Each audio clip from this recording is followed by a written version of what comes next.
Hello, everyone, and welcome to the Pisces Guide to Pop Culture. I'm, of course, your host, TJ West. And first of all, I want to just call attention to my shirt, which I think is fabulous. You can't go wrong with Garfield, classic or modern. But also, it's a very special day today. As I mentioned yesterday, it is less now than 2 weeks till my debut queer romance, Country Road Romance, hits bookstores. And so I wanted to just go ahead and do a little reading today from it, because I'm sure all of you maybe want to hear a little bit of what my prose sounds like. And maybe you want to meet Jared and Charlie, these characters that I've spoken about so much. So, that being said, I'm going to do just read a couple pages for today, and then if you like, maybe I could do another one once I get maybe some physical copies, or if you just, you want to hear more about what's going on with these crazy kids in West Virginia.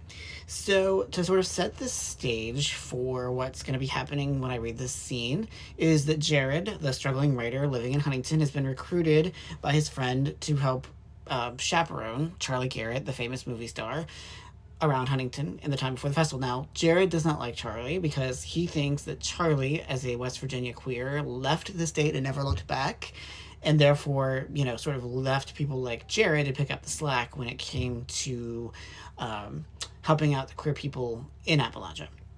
So now, the scene that I'm about to read is he's on his way to the airport where he's going to pick up Charlie Garrett, and they're going to have their first fateful meeting. The next few days passed in something of a blur, as preparations for the film festival finally heated up and everyone put their heads down and got to work. It was exhausting and exhilarating at the same time, but Jared loved every minute of it, not least because it helped him put Charlie Garrett out of his mind, at least until Thursday. When the day arrived, he got up early, had some coffee, and, yawning so big he thought he was going to dislocate his jaw, went out to get his truck. Once outside, he paused for a minute to admire his old Ford F-150. It was a deep burgundy color, and had been a gift from his father when he graduated college years ago. He smiled wistfully, thinking about how proud his parents had been of him, and how they'd always shown him unequivocal support, even after he'd come out as gay during his first semester at college. I should go see them soon, he thought. And even though he tried to go home as often as possible, the fact that they lived in the northern part of West Virginia meant that it sometimes took longer than he would have liked. They always told him that they understood that he had his own life to lead and shouldn't worry so much about them, but, well, they weren't getting any younger, and it weighed on his mind. Standing here fretting about something that hasn't happened yet isn't going to get you to the airport any sooner, he thought. He got in and started the engine, savoring the way that it purred and giving the wheel an affectionate pat. Thanks, that's a good girl, he said. I'll treat you right and you treat me right. And don't let this Hollywood bigot make you feel bad about yourself. A big shot, not bigot. Sorry. Jared smiled to himself as he started driving toward the airport, for once actually enjoying being up before the sun. It was rather exciting to think that he was up and about and starting his day when a lot of people were still waking up and having their coffee. Way to go, Charlie Garrett, he thought. We haven't even met, and already you're turning me into a morning person. It had been quite a while since he'd been out this way, and it was like revisiting old friends. Despite what he'd said to Rebecca, and the years since he'd moved to Huntington, he'd really taken the town to his heart, and he basically felt like a native son. He liked to think the city felt the same way about him, though there were times when he had his doubts. People like Councilman Rhodes had made their animosity toward queer people abundantly clear, but, so far at least, the allies were standing firm. Off to the right, Charlie Garrett saw Camden Park, complete with its clown sign. He'd always thought that it looked a bit demented, like something out of a horror movie, but he was always smart enough not to say that where anyone from the town could actually hear him. He'd never actually managed to make it to this little amusement park, despite the fact that his friends had ribbed him mercilessly about missing out on such a quintessential part of Huntington life. One of these days, he thought. He kept on driving through the small towns of Cerrito and Canova, and then at last he turned onto the road that wound up to the airport, rolling down the windows to let the crisp, clean air inside. Already the leaves were showing their autumn hues, luxuriating in the first rays of the sun, and Jared felt the pinch in his chest that always came with fall. It was his favorite season, and he couldn't imagine being anywhere other than West Virginia. No one does fall like the Mountain State, he thought, and he was glad that they were having the film festival at this time of the year, when his beloved state was at its finest. At last the airport came into view, and Jared sighed. There was no mistaking the hulking private jet that took up one of the airport's few runways. He grimaced, thinking of how much this whole situation was going to disrupt air traffic. It wasn't as if the Huntington airport was that busy, but still, couldn't Mr. Hollywood have taken a commercial flight? I just hope that having Charlie Garrett as a headliner is enough to get people to come to the festival, Jared thought grouchily. Jared pulled into the parking lot, got out, and began walking toward the airport entrance. He wasn't sure just what he was supposed to do or where he was supposed to go. One more disadvantage of being awake before everyone else, including Rebecca, who might at least have given him some guidance as to what he was supposed to be doing. Then again, he probably should have asked for said information rather than being so committed to being a smartass. That wasn't very smart of me, he thought. Fortunately, a smartly dressed woman who must have been Charlie's publicist came out of the airport and stalked toward him, stiletto heels clicking on the asphalt. You, she said, pointing at him. I recognize you from the photo that Rebecca sent. You've been sent to take Charlie to the hotel, right?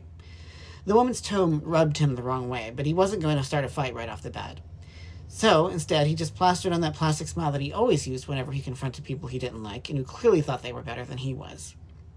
Why, yes, I am, he said, adding just a bit of a twang to his voice. It was all part of the act. Since he was from the northern part of West Virginia, he usually sounded more like he was from Pittsburgh, but she ate it up. Where's the limo part? She asked, and Jared almost laughed at her. No limo, I'm afraid, ma'am, he said, jerking his thumb at his truck. All we had was the truck. She frowned, but she clearly knew that this wasn't going to be an argument she was going to win. Besides, the sooner they got Charlie Garrett away from the airport and any particularly intrepid news reporters, the better. From what Jared had been able to learn about him, he was prone to saying things that got him into trouble and caused his communications and public relations team no small amount of headaches. While Jared would have been just as happy to let him spout off, that he didn't want an off-color comment to torpedo the goodwill they managed to get for the festival. I suppose that'll have to do, he said. I just try to keep him out of trouble, okay? He gave her one of his best fake smiles again. Of course, ma'am. It would be my pleasure. If she sensed that he was being disingenuous, she didn't show it. Instead, she just turned back and gestured toward the airport entrance. A moment later, Charlie Garrett came bounding out, annoyingly chipper for it being so early in the day, and Jared got his first sight of the man who was going to be his charge for the next hour or so. He looks like a golden retriever in human form, he thought. Charlie's California blonde hair was swept back from a face that looked like it belonged on an Abercrombie & Fitch model, and his tight-fitting t-shirt and jeans left little to the imagination. Broad shoulders rippled with muscle, and as he jogged over, his shirt rode up a little, baring his midriff. Jared spent a found amount of time in the gym, and even he couldn't help feeling a bit jealous. I guess I'd be able to have a body like that, too, if I had all the money in the world, he thought grumpily, even as he also felt more than a little stirring of desire. He'd seen quite a few pictures of Charlie, but none of them had really conveyed the man's raw, almost incandescent sex appeal. Charlie stepped forward and gave him a wide smile that was so familiar from his various movie appearances. Jared fought down the urge to roll his eyes, but even he had to admit that there was something almost magical about it. Maybe Rebecca was right, he thought. Maybe I do have a little crush on him. Hi, he said, sticking out his hand. I'm Charlie Garrett, and you must be Jared Russell. It's so nice to meet you in person. Even though it was clear that Charlie had gone to a great deal of effort to sand away the edges of his southern West Virginia accent, Jared still heard it, and it almost made him like him a little more. Yes, I'm Jared, he said a little stiffly, offering his own hand to shake. When their skin touched, he felt a little flutter in his chest. Don't be an idiot, he reprimanded himself. This is Charlie Garrett. He gets paid to be charming. None of this is natural. All right, so that's just a little snippet of the first meeting between Charlie and Jared. I hope you enjoyed that, because I did enjoy reading it. I think it's really fun to sort of read one's own work aloud. I mean, it can be kind of excruciating, but, there's a pleasure to be had, too, in, knowing that people are going to be hearing what you have to say about your work. Anyway, that's the first time I've read that to anybody. Hopefully I'll be doing this at some book signings coming up, but I just wanted to share that with all of you out there in TikTok land, and any other social media that this gets shared on. That's Country Road Romance. I hope you enjoyed the little excerpt today. I'm sure I'll be sharing a few more as we get closer to the release date, but for now, I'm going to sign off because I've already blathered on long enough. So, of course, this is the Pisces Guide to Pop Culture. I'm your host, TJ West. If you'd like to buy Country Road Romance, it is available for pre-order on Amazon, ebook only, but if you want to buy it from Barnes & Noble, Books A Million, Bookshop.org, the Buzzword, Romancelandia, any other independent bookshop, anyone should be able to get it because it's easily stocked. So, anyway, Country Road Romance. If you like that little excerpt, go pre-order the book. I think that you're going to love it. I know I certainly love writing queer Appalachian romance. So, anywho, that's all for me for now.